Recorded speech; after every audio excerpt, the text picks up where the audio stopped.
The heavy oak door of the king's bedchamber was only slightly ajar, a sliver of candlelight bleeding into the cold corridor. Isolde, Queen of Oakhaven by name alone, stopped, the chill of the stone floor biting into her bare feet. "She is a ghost, Edric." A woman's voice, lyrical, cruel, and undeniably Lyra's, drifted out. "A pale shadow shivering in your halls. Why do you suffer her presence?" A low rumble, the sound of the Alpha King chuckling, vibrated through the wood. "She is a necessity, a cursed necessity that binds the northern clans, but she is fragile. She bleeds at a harsh word." Isolde pressed her hand against the rough stone wall, the air suddenly too thin to breathe. The silence in the corridor was absolute, save for the rhythmic dripping of water from a leaky sconce somewhere in the distance. Isolde didn't move. She couldn't.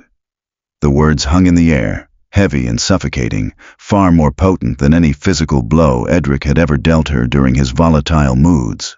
Fragile.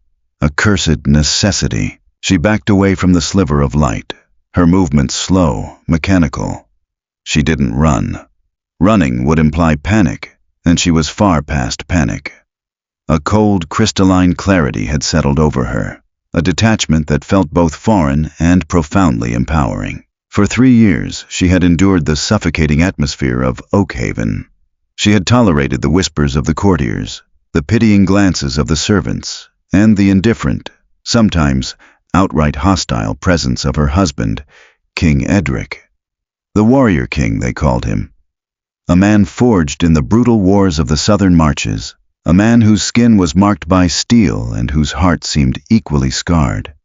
He had married her not for love, nor even for lust, but for an ancient pact that tied her bloodline, the last of the old mystic lords of the crags, to the stability of his newly won kingdom. She reached her own chambers, a stark contrast to the opulent warmth of Edric's suite. Here, the tapestries were threadbare, depicting forgotten legends of ravens and wolves, and the hearth fire had long died down to embers. Isolde stood in the center of the room, the faint moonlight casting long skeletal shadows across the floorboards. She looked at her reflection in the polished bronze mirror. Pale skin, dark hair cascading like a shroud, eyes that held the sorrow of a dying lineage. A ghost, Lyra had called her. Perhaps it was time to prove them right. Ghosts, after all, do not stay where they are unwanted. They vanish. She went to the heavy oak wardrobe, her fingers tracing the intricate carvings of her ancestors.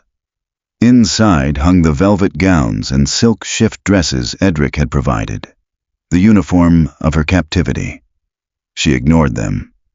Instead, she'd reached for a simple coarse wool cloak, a garment she had brought with her from her childhood home, a relic of a time before the curse, before the marriage. She did not pack a bag. Taking belongings meant taking memories, taking pieces of this prison with her. She would take nothing, no jewels, no gold, no extra garments, just the clothes on her back and the cloak. As she fastened the iron clasp at her throat, a faint glimmer caught her eye. It was the ceremonial dagger, a slender blade of dark steel with a handle wrapped in worn leather, resting on her vanity.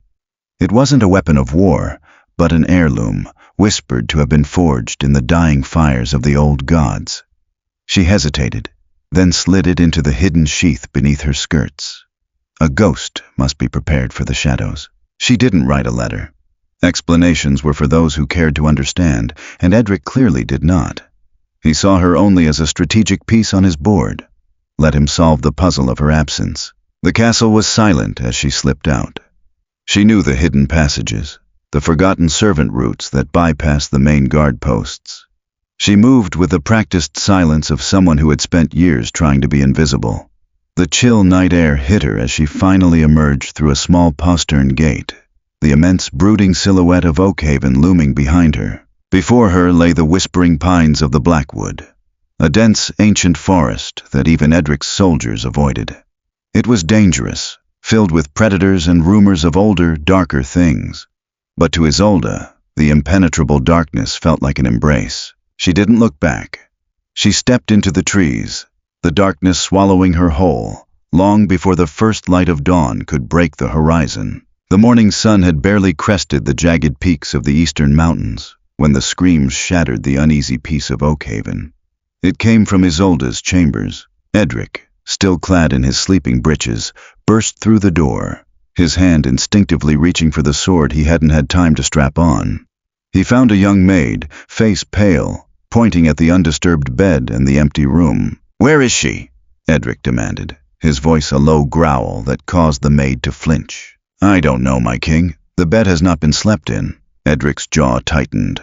He strode to the wardrobe, tearing the doors open. The velvet gowns hung in neat, mocking rows. The jewelry box was full. Even her riding boots remained. The only thing missing was her heavy wool cloak. He turned, his eyes scanning the room, landing on the vanity where the ceremonial dagger usually rested. Gone. "Find Captain Thorne," Edric barked, stalking out of the room. The Alpha King's calm facade was fracturing. The cursed necessity was gone. Within the hour, the courtyard was a frenzy of activity. Hounds strained at their leashes, soldiers checked their gear, and horses stamped impatiently. Edric, now fully armored, stood by his destrier, his expression unreadable.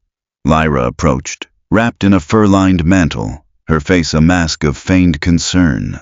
"My lord, surely she hasn't gone far. She's too fragile for the wild." Edric didn't look at her. "She took nothing, Lyra. No food, no horse, and she took the dark blade." Lyra frowned, sensing the subtle shift in his tone. The amusement from the night before was gone. "The dagger?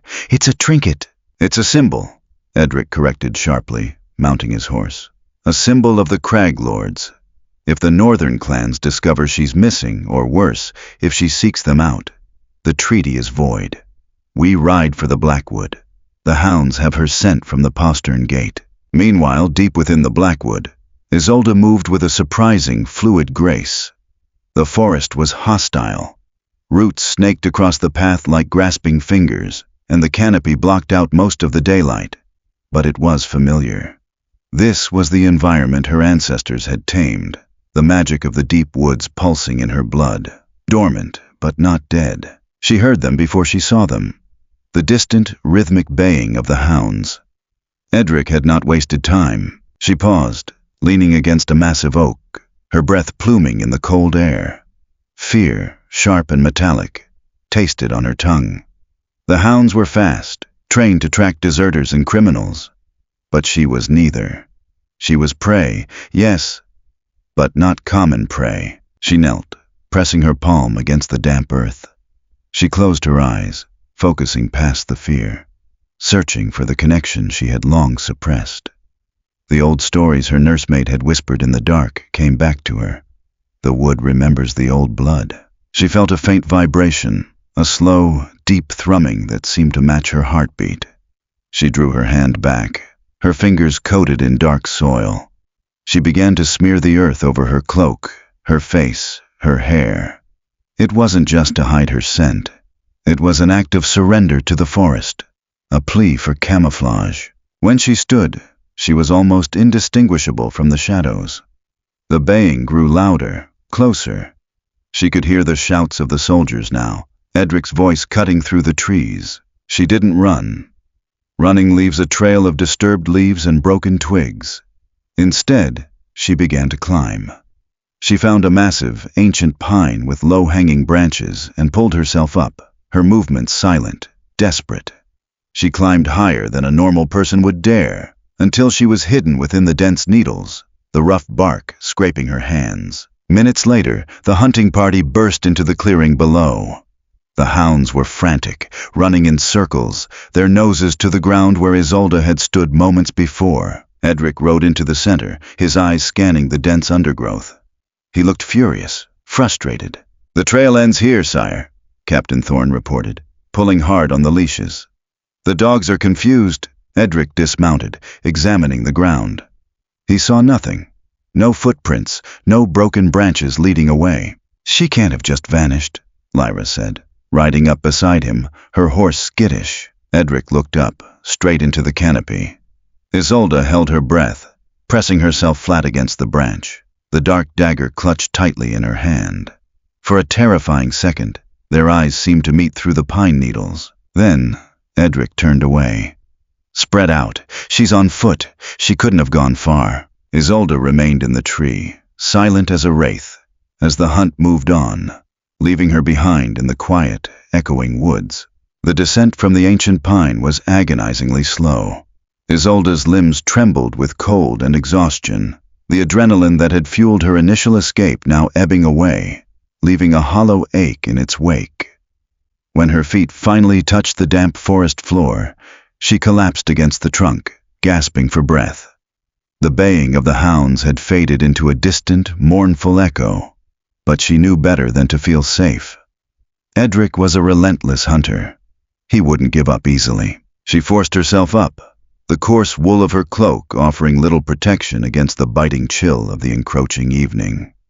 The blackwood was a labyrinth of twisted roots and dense, thorny undergrowth, its canopy so thick that the twilight felt like the dead of night. Every shadow seemed to writhe. Every rustle of leaves sounded like a footstep.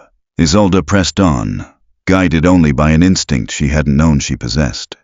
She had lived a sheltered life, a pawn moved across the political chessboard, first by her father, then by Edric. Survival in the wilderness was not a skill she had been taught. Yet, the deeper she ventured, the less alien the forest felt. She remembered fragments of tales whispered by her nursemaid, old Ilara, before Edric's men had dragged her away for treasonous talk. Tales of the crag lords, her ancestors, who spoke to the trees and commanded the beasts. The blood remembers, Ilara used to say, her eyes gleaming with a fierce, protective light. Isolde touched the hilt of the ceremonial dagger hidden beneath her skirts. It pulsed with a faint, almost imperceptible warmth. She drew it, the dark steel catching the scarce moonlight filtering through the canopy. It felt lighter than it should, balanced perfectly in her trembling hand. Suddenly a twig snapped with the sharpness of a whip crack. Isolde froze, her heart hammering against her ribs. She dropped into a crouch, the dagger raised, her eyes straining against the darkness. From the undergrowth emerged not a soldier, but a wolf. It was massive, its fur the color of charcoal, its eyes glowing with a feral, yellow intensity. It didn't growl. It simply stood there, blocking her path, watching her with an intelligence that made Isolde's blood run cold. This was no ordinary beast. This was a creature of the deep wood, a predator that could tear her apart in seconds. She didn't run. She remembered the hounds, the frantic, mindless pursuit. This creature was different. It was assessing her. Isolde slowly lowered the dagger, placing it on the mossy ground between them. She met the wolf's gaze, refusing to look away, projecting a calm she did not feel. I am of the crags, she thought, a desperate plea to the ancient bloodline. I am not prey. The wolf took a step forward, sniffing the air. It lowered its massive head, its nose inches from the dark blade. Then it looked back up at Isolde. It didn't attack. Instead, it turned its head, gesturing with a subtle movement towards a dense thicket of brambles. Isolde hesitated, then slowly picked up the dagger and followed. The wolf moved with silent grace, weaving through the thorns as if they weren't there. Isolde struggled to keep up, her cloak snagging, her hands scratched and bleeding. They emerged into a small, hidden clearing. In the center lay a ruin, stones covered in moss and vines, the remnants of a structure that had stood long before Oakhaven was built. The wolf trotted to a collapsed archway and lay down, its yellow eyes fixed on her. Isolde understood. This was sanctuary. For tonight, at least. She slumped against a mossy stone, exhaustion finally pulling her into a dreamless, heavy sleep, guarded by the beast of the Blackwood. Back at Oakhaven, the atmosphere was toxic. Edric slammed his gauntleted fist onto the heavy oak table in the war room, the map of the Northern Territories shuddering under the impact. 3 days, he roared, glaring at Captain Thorne. 3 days, and you bring me nothing but excuses and tired hounds. Thorne, a seasoned veteran of the Southern Wars, stood rigidly at attention, his face tight. The Blackwood is dense, Your Grace. The tracks simply end. It's as if she vanished into thin air. People do not vanish, Captain, Edric spat, pacing the length of the room. They leave trails, they make mistakes. Find her. Lyra sat elegantly in a high-backed chair in the corner, nursing a goblet of spiced wine. She watched Edric's frantic pacing with a mixture of amusement and growing concern. This obsession with the missing queen was unbecoming of the Alpha King. Perhaps she fell into a ravine, Edric, Lyra offered, her voice smooth and placating. The woods are treacherous. Or perhaps a beast claimed her. She was always so delicate. Edric stopped and turned to her, his eyes blazing with a fury that made her flinch. You know nothing, Lyra. You see a fragile woman because that is all you are capable of seeing. You did not see her eyes when she looked at me. There was steel there, buried deep. He walked towards the map, tracing the dark expanse of the Blackwood. If she reaches the Crag Lords, if she tells them I drove her away, the alliance is broken. The northern flank will be exposed. We cannot afford a war on two fronts. Lyra set her goblet down, her expression hardening. Then send assassins, not soldiers. If she is dead, the alliance remains intact, cemented by tragedy. Her untimely demise in the treacherous woods. It's a tragedy the Crag Lords will mourn, but they will not blame you. Edric stared at the map in silence for a long time.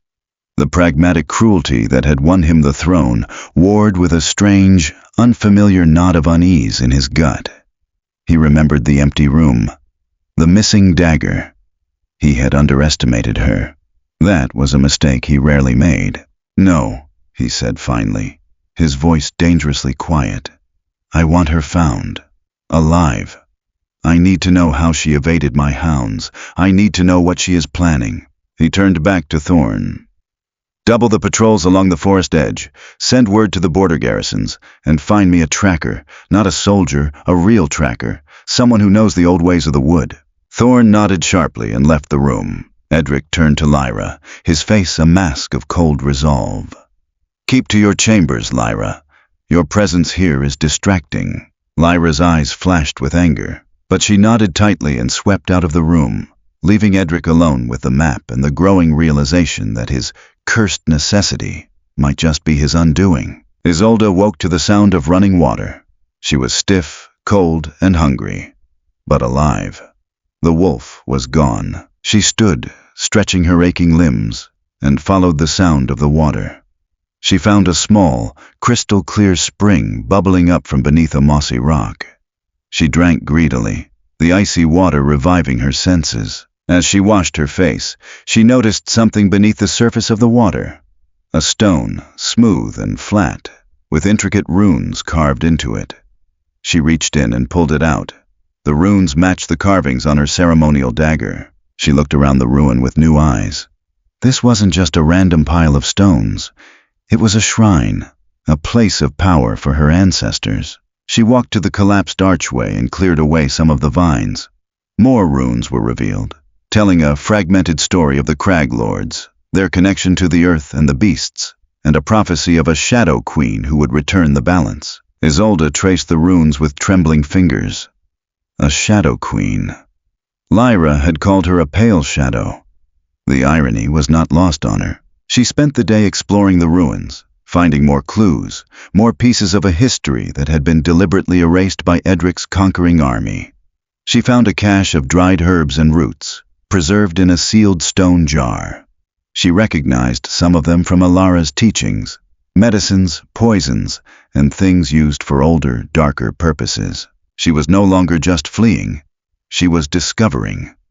The fear that had propelled her was being replaced by a cold, burning purpose.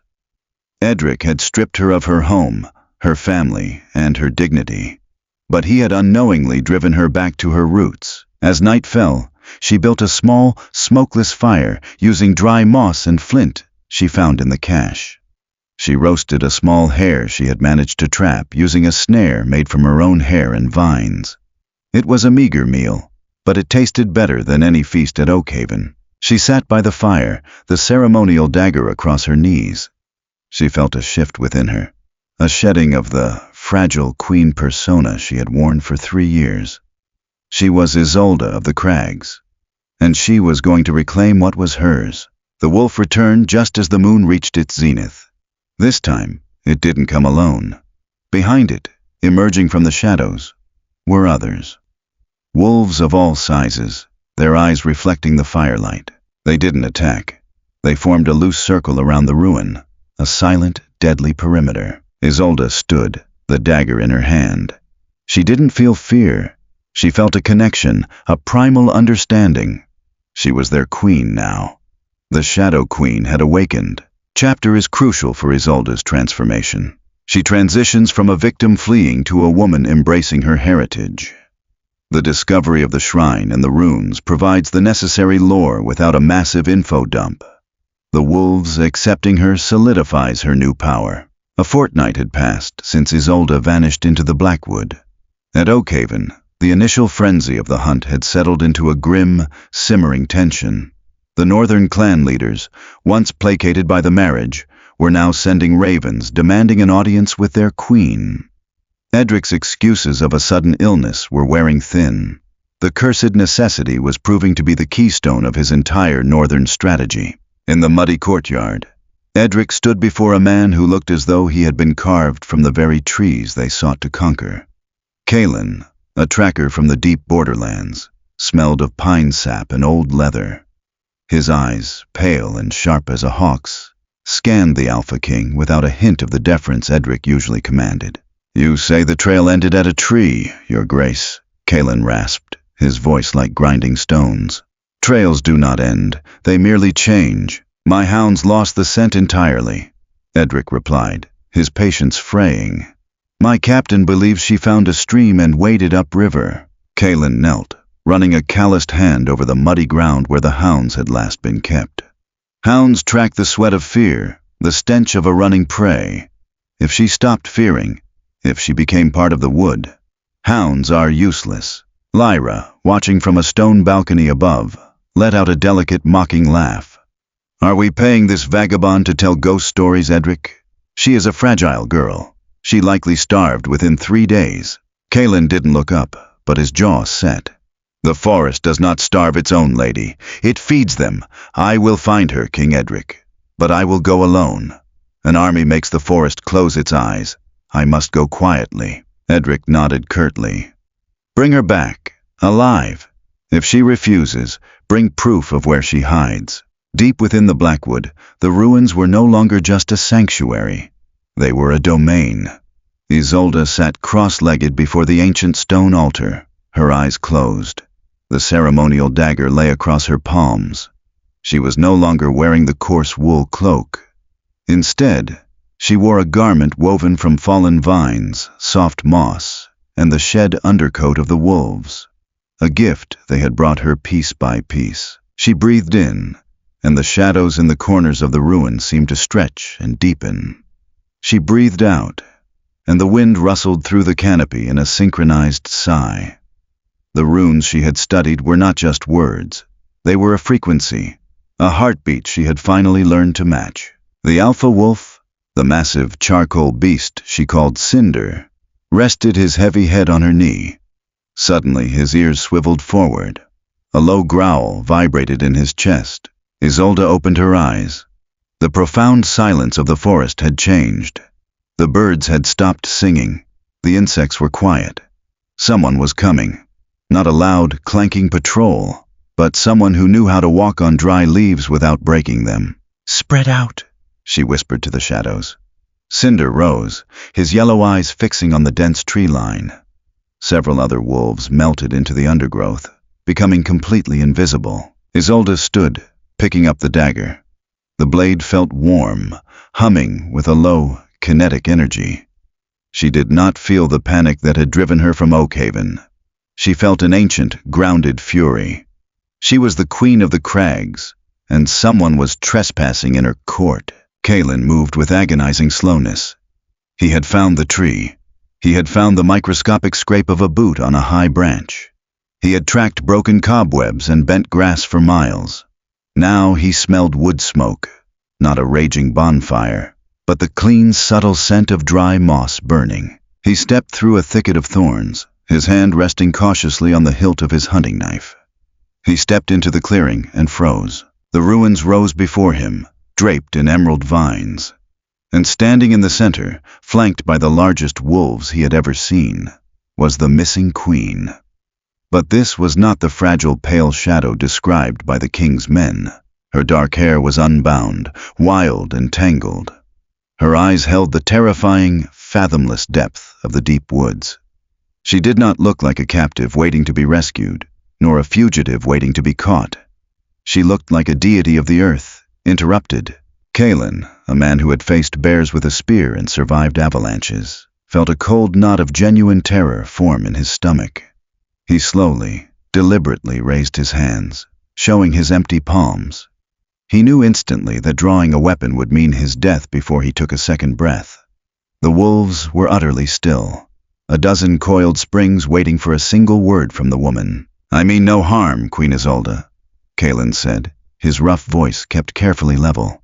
"I am Kalen, a tracker." Isolde tilted her head, the movement eerily predatory. "Did my husband send you to drag me back by my hair, Kalen the tracker?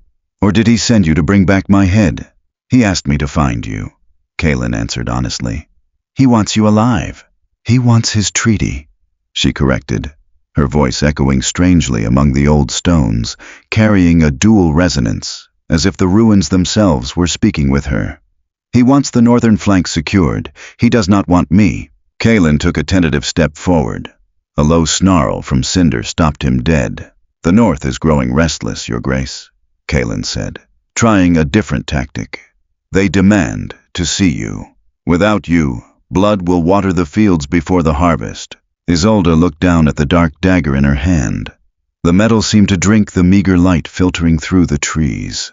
For a moment, the old Isolde, the girl who hated violence, who had abhorred the slaughter of the southern wars, flickered in her chest. She could stop a war. All she had to do was put the wool cloak back on, walk out of the woods, and endure Lyra's mockery and Edric's indifference until she died. A cursed necessity, the words echoed in her mind, obliterating the moment of weakness. She looked back at Kalen, her eyes hardening into polished obsidian. "There will be blood regardless, Tracker. Edric built his throne on it. He cannot complain when the tide reaches his own boots." Isolde stepped down from the altar. The wolves parted for her. "I am not returning to Oakhaven." "He will burn this forest to the ground to find you," Kalen warned, genuine concern bleeding into his tone. "He is the Alpha King." Isolde smiled, and it was a terrifying thing to behold. Devoid of joy, full of ancient promises. Let him try. Let him march his iron and his fire into the Blackwood. "The earth is hungry, Kalen." She raised her hand, pointing the dagger at him. "Go back to the man who calls himself king. Tell him the pale shadow has found the dark. Tell him the pact is broken. The crag lords are awake, and their queen claims the Blackwood. If his soldiers cross the tree line, they belong to the forest." She turned her back on him, walking back toward the altar. The wolves stepped forward, forming a solid wall of fur and fangs, effectively ending the audience. Kalen didn't need to be told twice. He backed away slowly, never taking his eyes off the pack until the shadows of the trees swallowed him. 3 days later, Kalen stood in the great hall of Oakhaven. He looked exhausted, his clothes torn by thorns he had been too hasty to avoid on his return journey. Edric sat on the iron throne, Lyra standing at his side, a smirk playing on her lips. "Well?" Edric demanded. "Where is she? Did she perish?" Kalen looked at the king, then at the smirking mistress. He thought of the woman in the ruins, the wolves, the air that hummed with ancient power. "She is alive, Your Grace," Kalen said heavily. "I found her deep within the old ruins." "Then why did you not bring her back?" Edric roared, gripping the armrests of his throne. "Because she is no longer the woman you married," Kalen replied. The great hall fell dead silent. She sent a message. She says the pact is broken. She claims the Blackwood, and she warned that any soldier who crosses the tree line belongs to the forest. Lyra burst into a peal of laughter. "She claims the woods. The little mouse is playing at being a bear. Edric, she has clearly lost her mind from starvation." Edric didn't laugh. He stared at Kalen, reading the absolute sincerity, the lingering fear in the hardened tracker's eyes. The knot in his gut, the one that had formed the night he realized she had taken the dagger, twisted violently. "Pay him," Edric ordered softly, his eyes never leaving Kaelin. "And double the guard on the northern wall." Lyra paced the length of her opulent chambers, her silk skirts swishing angrily against the carpets. Edric was acting like a coward. Since the tracker had returned, the king had refused to send soldiers into the Blackwood. He was fortifying Oakhaven, sending envoys to the north to desperately negotiate new terms, ignoring the obvious solution. Isolde was a liability. Mad or not, as long as she lived, the northern clans had a rallying cry. If she died in the woods, tragically mauled by beasts, the rebellion would lose its figurehead. Edric was too paralyzed by superstitions to do what was necessary. Lyra stopped by her window, looking out over the courtyard toward the dark, looming mass of the forest in the distance. She was not a queen by blood, but she understood power better than Edric ever would. Power belonged to those willing to strike the killing blow. She turned to her personal guard, a brutal man named Vane, whose loyalty she had purchased with gold and promises of land. "Vane," she commanded, her voice cold and decisive. "Take a dozen of your most discreet mercenaries. Go to the Blackwood. Do not return until you bring me that wretched woman's heart in a velvet box. The king is not to know until the deed is done." Vane grinned, a jagged scar stretching across his cheek. "Hunting a mad woman in the woods, it will be our pleasure, my lady." That night, beneath the cover of heavy storm clouds, Vane and his men slipped out of Oakhaven. They were armed with crossbows, heavy blades, and iron traps. They were not trackers, they were butchers. By dawn, they had penetrated deep into the Blackwood. The forest was unseasonably dense, the air thick and cloying. The mercenaries hacked at the undergrowth with machetes, making a racket that echoed for miles. Isolde felt them before she heard them. She was kneeling by the spring, watching the water ripple. A sharp pain pulsed behind her eyes, the forest reacting to the violent intrusion, the hacking of living wood. She stood up, her jaw clenched. Cinder whined, a low sound of distress, pacing nervously. "They bring iron and malice," Isolde murmured, her fingers wrapping around the hilt of the dark dagger. The runes on the blade began to glow with a faint, sickly green light. She did not wait for them at the ruins. She moved into the forest, swift and silent, the wolves fanning out around her like liquid shadows. Vane's men were growing uneasy. The forest seemed to be actively fighting them. Roots tripped them, thorny vines snagged their armor, and the canopy was so thick that the midday sun barely pierced the gloom. "Quiet!" Vane hissed, holding up a hand. The hacking stopped. The silence that followed was unnatural. It was heavy, expectant. Then, the whispering began. It wasn't voices, but the wind moving through the leaves in a way that sounded like hushed, mocking laughter. The shadows between the trees seemed to stretch and writhe. "Witchcraft," one of the mercenaries muttered, raising his crossbow, his hands shaking. Suddenly, a massive branch from an ancient oak cracked and plummeted downward, pinning a mercenary to the ground with a sickening crunch. The man screamed, thrashing wildly. Vane drew his sword. "Form a circle! Form a—" He was cut off by a sound that froze the blood in their veins. A howl. Not a single wolf, but dozens, echoing from every direction, bouncing off the trees so it was impossible to tell where they were coming from. From the shadows, yellow eyes blinked open. Isolde stepped out from behind a massive trunk. She didn't raise a weapon. She didn't scream. She simply stood there, a manifestation of the forest's wrath. She raised the ceremonial dagger. The earth trembled beneath the mercenaries' feet. Thick, gnarled roots burst from the soil like skeletal fingers, wrapping around the men's ankles, dragging them down into the mud. Panic erupted. The men fired their crossbows blindly into the dark, the bolts thunking harmlessly into wood. The wolves lunged, not to kill, but to herd, snapping jaws inches from faces, tearing armor and flesh just enough to induce absolute terror. "Run!" Vane screamed, his bravado shattering. He hacked frantically at the roots binding his leg, managing to free himself, and bolted back the way they came, abandoning his men. Isolde watched them flee, leaving their weapons and their wounded behind. She approached the man pinned by the branch. He whimpered, staring up at her as if she were a demon. She pressed the flat of her blade against the tree branch.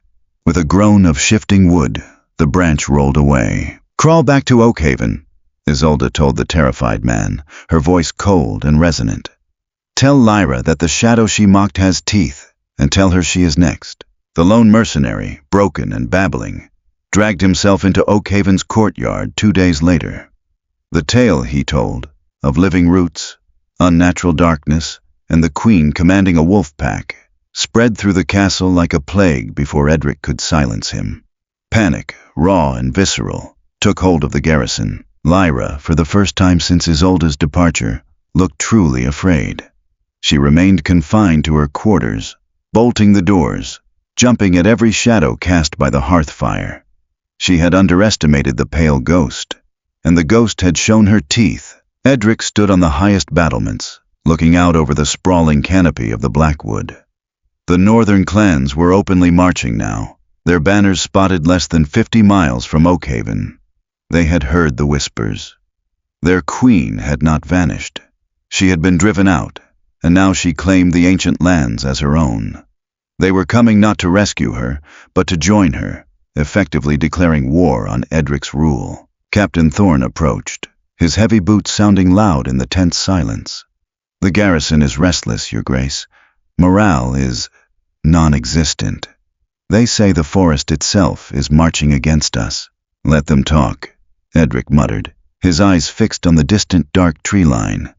"Superstition is the weapon of the weak." "With respect, sire," Thorne hesitated, a rare break in his discipline. "It is not superstition if the trees are truly killing our men." Edric finally turned.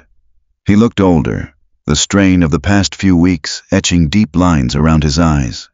He had built his kingdom on iron and blood, conquering men with superior tactics and brute force. But how did one conquer the earth? How did one fight an enemy that commanded the very ground beneath their feet? He had made a catastrophic error. Not in marrying her. That had been necessary. His error had been in failing to see her. He had looked at Isolde and seen only a political tool, a fragile vessel for a bloodline. He hadn't bothered to understand what that bloodline truly meant. "Prepare my horse, Captain," Edric commanded, his voice tight. "And gather an honor guard. 10 men, no more." "Sire?" Thorne asked, alarmed. "We cannot ride into the Blackwood with only 10 men. It is suicide." "We are not riding to fight, Captain. We are riding to negotiate." They left at dawn. The forest, which had seemed so impenetrable to Vane's mercenaries, parted for Edric. The thorny thickets seemed to pull back, the dense canopy allowing shafts of pallid sunlight to illuminate a clear, mossy path.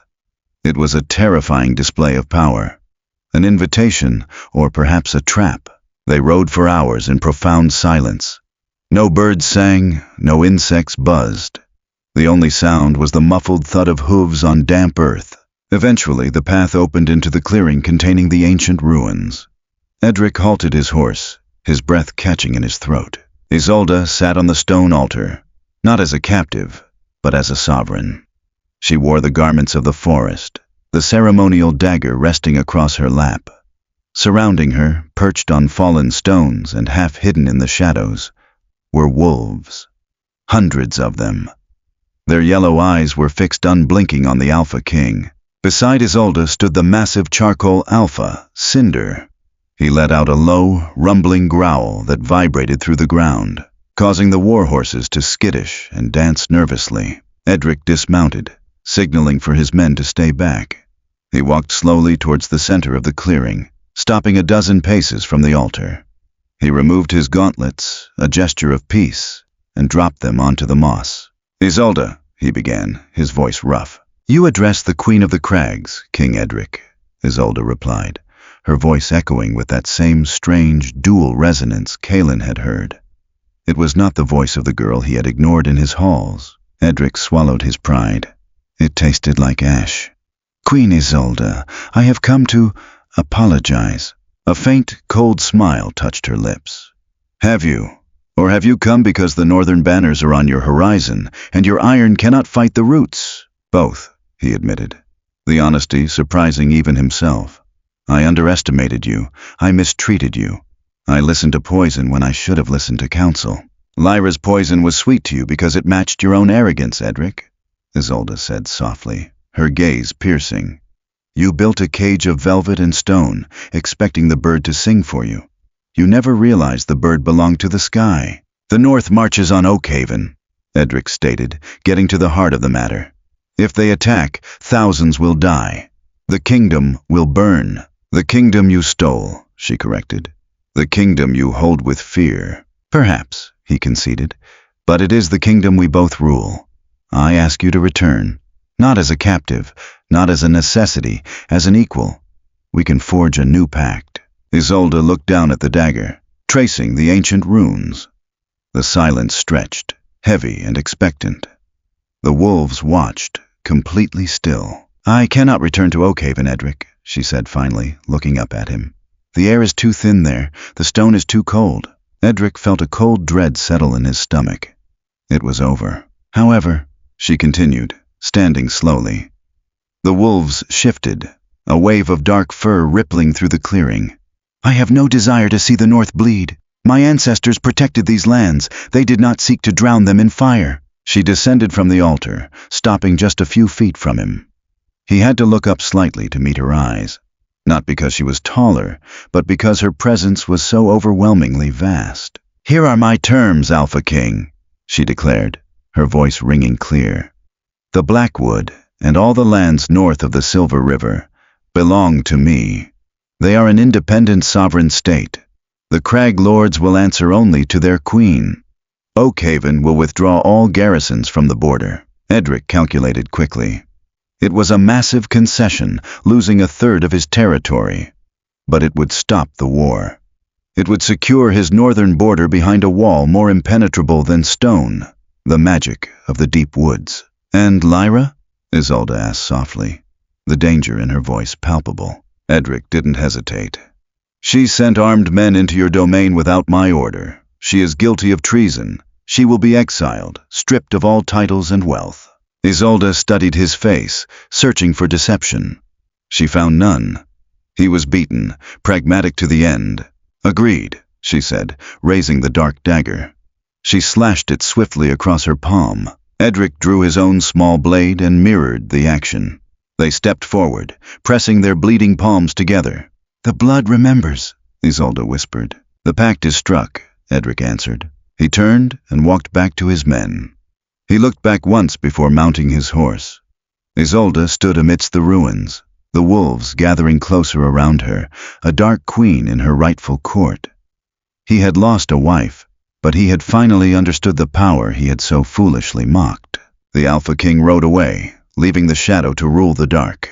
The final chapter resolves the conflict not with a bloody battle, but with a tense negotiation. Isolde uses her newfound power to secure independence, demonstrating growth from a victim to a sovereign ruler. Edric's surrender highlights the limits of brute force and his realization of his fatal flaw. The resolution is bittersweet, but empowering. The legend of the Shadow Queen of the Blackwood spread far beyond the northern borders. It became a cautionary tale whispered in the halls of power, a reminder that the most formidable strength often lies in the quietest souls, and that mocking the seemingly fragile can awaken ancient, devastating forces. Isolde never returned to the stone corridors of Oakhaven, finding true sovereignty amidst the ancient roots and the loyal wolves. If you enjoyed this journey into the Blackwood, please like the story, share it with your fellow fantasy lovers, and subscribe for more tales of magic, betrayal, and unexpected power.